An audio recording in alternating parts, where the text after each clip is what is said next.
mishap, but let's start this again. I don't know if I'm framed, I'll kind of slouch down. Just played Age of Renaissance, right side up even. It's just something that was by request, and I knew it was going to be tough on video.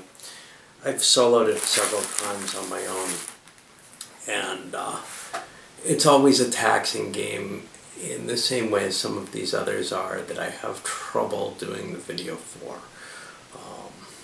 It's one where I have to keep track of a lot of stuff. I've enjoyed it overall in solo play, maybe more than some of the newer things that I pick up and try to do the same kind of treatment with. Because, you know, with the newer ones, I haven't had the time to look at them and play them and get used to them on their own. So I have a higher opinion of this than maybe some other games that suffer from the same problem for me. However, I've rated this about an 8 previously, and I'm thinking I'm dropping it to a 7. To put it more in line with my feeling on those other ones, because the truth of the matter is, I don't like this game opposed terribly much. I mean, it's fine. It's just that the same distractions, the same problems for me arise with this as do in solitaire play, or as do with some of the other games that I've shown recently that have this. I'm trying to think of something else. Certainly the struggle of empires is very clearly along this line, where I have to keep track of so much stuff, even just playing one person, that it's going to be very, very difficult. And I'm going to make mistakes and not be aware of everything everybody's got. In this game, the problem lies more with the deck of cards and remembering what's likely, what's been played, and what's likely to be played. I think if you really studied a game like this and got very, very used to it, like one does with, you know, ordinary cards, it would be very easy to remember these things. But it's much, much harder for me with my kind of dilettante attitude towards almost all games. I like to kind of wander in and look at them and play them and take my enjoyment, but I don't really want to play one too many times over my life, and I don't want to play it very often either. Let's talk about components though, before we go into some of the deeper things. Nice little player aids, very functional, double-sided for the number of players, 3 or 4 or 5 or 6. Little pad to log all the information on. This is kind of scanty, and you're going to want to make photocopies if you're like me. If you play this any amount, now I generally have only played it in 1 or 2 players with my copy, so I've just used the same ones over and over again. Cards, good quality, shuffle well. I've seen people who love this game and don't do this with anything else, sleeve the cards for it, buy extra sets, because they do wear out, but I think that's the case with any card game. This is, you know, any game that relies on one deck of cards. If you play it a lot, you're going to face that. Paper Money, it's Avalon Hill standard, pretty boring.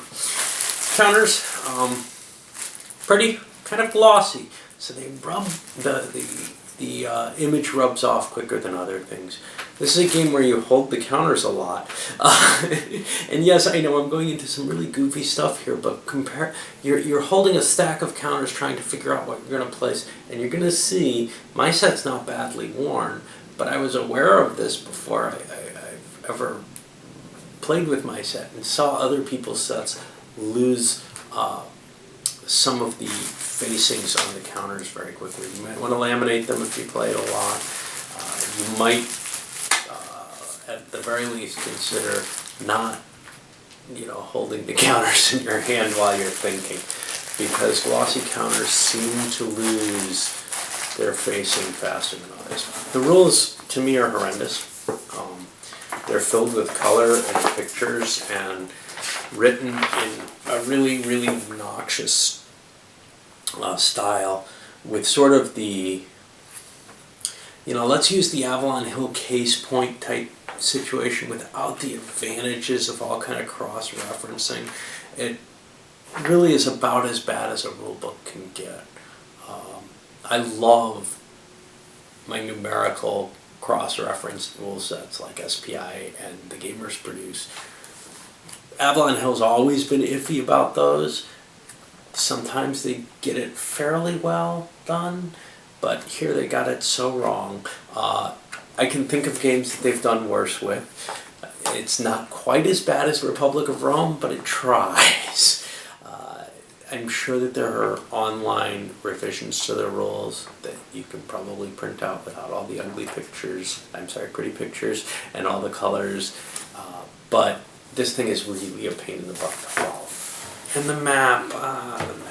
When I first saw this, I thought it was absolutely gorgeous. Now, to today's standards, it seems a little garish, but it still pleases me with the dark colors and the easy distinguishing. However, I can see where it might bother people nowadays. I get a little bit of warp. Again, it's those damn hard maps that Avalon Hill puts out. I think the GMT ones are a little bit better. Whee. So, what can I really say about this game? It's trying to build off of Civilization, Advanced Civilization. There's no question there in my mind. It's pushing that thought process forward. And it has the same flaws for me that Advanced Civilization has over Civ, which is too many things on that on your menu of things to buy, to be balancing and tracking and trying to figure out. These aren't,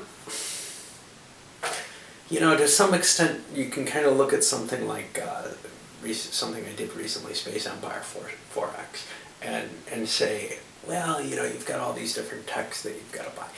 Yes, but I've got these kind of goals in that game that are very clear and understandable. In this one, I'm buying the right to get certain gamey options, right? Wind Watermill. If I win somewhere, I can put some tokens in, roll a die, and maybe I get to trade a card. What? And that's one of the problems with the game. For a game this old, and it's not terribly old, but still, it definitely shows the Euro mentality already of not really being well linked to its subject matter. Now, if you look at Civilization, the original, let's not worry about Advanced Civ because I haven't played it enough to really talk about it. But if you look at the original Civilization, yeah, there are a couple of cards with special bonuses, and only a couple, and it's kind of nice that there's all kinds of things here, all kinds of advances that have special abilities. But those were really directly linked in a clear fashion. And frankly, some of these don't bother me one bit. For example, I've got no problem with, say, the Heavens, allowing you to sail overseas. Gee, that's taken right from Civ, though. I don't mind the sciences necessarily reducing mysticism misery. But as you start piling up more and more of these special abilities, it becomes harder and harder to justify some of them. And it becomes hard to remember the ones that are hard to justify. So proselytism, does that really make trade easier? Why? Remember, this is a game about trade. It doesn't feel like it, and that's one of the problems. It does not feel like it. Patronage. How is this really fitting into the trade model, particularly? What am I representing? Agriculture. What's my misery? What does that mean when we're talking that I'm basically merchants here, right? Misery makes sense if I'm an empire expanding with a population, but it stops making so much sense when I'm Paris, the merchants of Paris, and I have no presence in France anymore, whatever that is, but have wandered off and settled in Wales Okay, maybe all the people of France are in Wales. I don't know. But it's not terribly well linked to the subject matter that it purports to be about. It purports to be about trading. It doesn't feel like it's about trading. It feels like it's half about it and maybe half about empire building, and just doesn't really manage to capture the spirit correctly. Then, of course, there's the fact that the dates don't really fit the Renaissance. In fact, it's not until you get into the second deck that you're starting to look even at the beginnings of the Renaissance. This game starts in the Dark Ages. Basically, some of the leaders are back in I'm trying to remember, Dionysus and people like him. They're back well before Charlemagne. Charlemagne's in the game. He's the end of the Dark Ages. This is not the age of Renaissance. This is maybe the age of Renaissances, because there was a Renaissance in Charlemagne's era and another one up around the 11th century, and then one in the 13th century. But that's not what people who would generally be thinking, who don't have a strong history basis, would be considering. Of course, the subtitle is Civilization in the Middle Ages, which is a little bit more real, linked to the subject matter, because it does feel a little bit more like a civilization game than it does what some of the cover about what it is. I think what actually happened was somebody started designing Civ, putting it in the Middle Ages, started making it more and more complex, and somehow it picked up this mercantilist theme on the route to help drive the design in some way. I'm not sure how, because the nations, maybe somebody looked and said, oh no, it doesn't make sense that the nations would be changing hands in the way that they are. They didn't really do that. That a historical objection drove them into this kind of bastardized version of the story. Sounds like I hate the game. I don't. I think it's a really cool game. I do, though, have a lot of criticisms about it, even as a game. And I've gone into some of them with the luck factor in my discussion. In particular, it's really highlighted in the play that I had, where Paris knocked out of the game on the first turn and forced to suffer for however many hours. I've been in that position. Now, I may not be a good player, and I know I'm not a good player, because the only time I sat down with really, really competitive people, the people who go around playing this and studying this, I think I sat in it with a group of 4 people who really, really liked it, really knew it well. One of whom was my buddy, who I gamed with and played this, and he would almost always win it against our common group, which was really a pretty good gaming group, but this was his game that he really had a good feel for at that time. And hi Nick, if you're watching. I got, just blown away right at the beginning. But what did I do? Well, I did something not far from what happened in this game. I played War on the first turn, and it hosed me. But there was a little difference in the game. First of all, they played, and this is, if you're serious in this game, maybe this is a necessity. They played where you got 3 cards face down at the beginning of the game and picked one of them to discard, and 2 of them would be your starting card and your first draw, and then you get to bid. Well, my 3 cards, I think, included one thing that I didn't like much at all, and War, and something like Armor. And I looked, and maybe it was a commodity that wasn't terribly valuable, like stone. But I looked and I said, I got a pair of cards that work together. And I think I would still make this choice right now, because here's the thing. War can be tremendously boning, but who won the game? The guy who won that war, the guy who got in the same position and there's a slight penalty to War, but he took enough territories that he added to his bonus and ended up winning. Another thing is it changes kind of the balance of that initial start when you start playing with these cards, when you deal them out like that. So something like Crusades is very likely to show up because who's going to turn that sucker down, right? Anyway, I don't like that option. I don't feel like the game handles it terribly well. I like the randomness at the beginning, but boy, that can really ruin the game, right? And in this 5-player game, where I'm perhaps, I'm definitely the weakest player sitting at the table, I could have taken somebody out on the first turn had it not been I who rolled poorly on it. Or we could have both sat there on this degenerating spiral of wars. And that's another thing. Even with that war card, it's possible some butthead like me is going to play it anyway. Someone who wants to take that high-risk move right at the beginning. I know people who played Stellar Conquest who would take the high-risk move of charging across the board first thing because the bonus if you win is so high. Well, in this, the bonus if you win is very, very high. And we saw that, I think, with Hamburg there.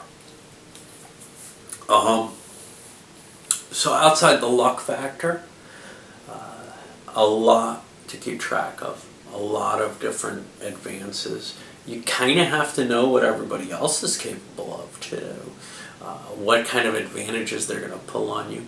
You have to be very aware of the pace of the game. This is the biggest issue for me, not just the deck of cards. You have to be aware of the deck of cards and which ones have played and which ones haven't. But you also have to have played the game usually at least once or twice, at least I did, to get a feel for what the pace is and, this is the turn when Holy Indulgences is going to happen. This is when somebody's going to, or everybody's going to have money to pay for it. You don't have to worry about one person getting it. You only pay them 2 counters. But if everybody else gets it and you were the first player and you didn't, wow, you're hosed. And that can be very damaging to you, to lose 10 counters just because you didn't guesstimate or didn't realize that everybody else is going to get it. So there are certain things that you have to get on time, and if you don't get them at the precise right moment, they can set you back heavily in the game.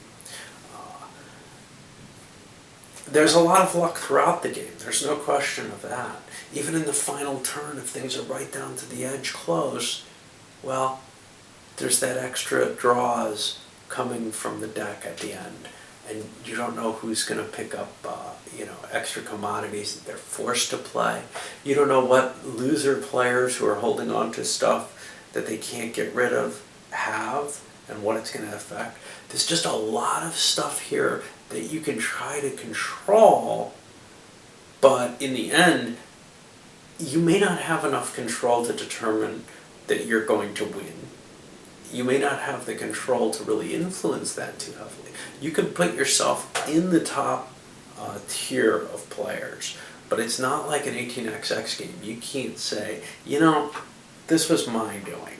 Maybe I misjudged this player and thought he would run his company well. But you can't say, geez, how was I to know that the silk wasn't going to come out at all on the last turn, So there's a lot of room for stuff like that. And that's something that I think that might not appeal to a lot of the more competitive gamers, the luck factor in this one. I'm actually surprised that it's as well received as it is, that it's got sort of this cult status. I've always liked something about it. I like the play of it. But it's not the Civilization A-Civ progression here. Even though it adds probably a layer of complexity to the decision-making involved in A-Civ, I'm not sure again. But definitely it's well above Civilization. What it doesn't do is it doesn't maintain that Tresham design that feels as though the game has no luck in it whatsoever. And in fact, the original Civilization, without the expansion trade cards, basically has no luck in it. You can calculate who's going to get the calamity. You can you there's a slight amount between the ones and twos. There's the randomization, the commodities there, but they become so meaningless beyond the first couple turns of the game in terms of which one you get. Anyway, this is an interesting game, and I have a certain enjoyment of it. I think I really kind of like it 2-player because it's mellow and simple that way, maybe 3. But once it starts getting into the full game, and certainly playing in solitaire with everyone, it's just a little bit too much for my taste. Anyway, off.